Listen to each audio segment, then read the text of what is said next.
Margalla hills national park पर CDA की जानिब से मुख्तलिफ कूड़ादान नस्ब किए गए हैं ताकि यहाँ पर आने वाले जो सयाह हैं वो मुख्तलिफ जो कूड़ा करकट है वो इन कूड़ादान में फेंका जाए। लेकिन यहाँ पर सोशल मीडिया सारिफीन की जानिब से एक तनकीद देखने को मिल रही है, वो ये है कि ये जो कूड़ादान है ये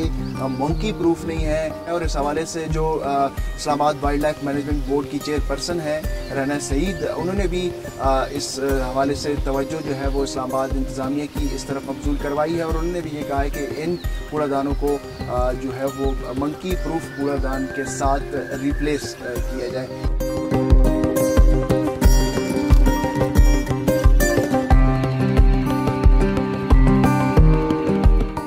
मुख्तलिफ स्पॉट पे हमारे लड़के खड़े होते हैं और बाकायदा कुछ लोग पैदल पेट्रोलिंग कर रहे होते हैं और कुछ लोग बाइक पे पेट्रोलिंग करते हैं और मौके पे पहुंच के जहाँ कोई बारबेक्यू हो रहा होता है तो उनको रोकते हैं और उन्हें मना किया जाता है कि आइंदा जो है एहतियात करें।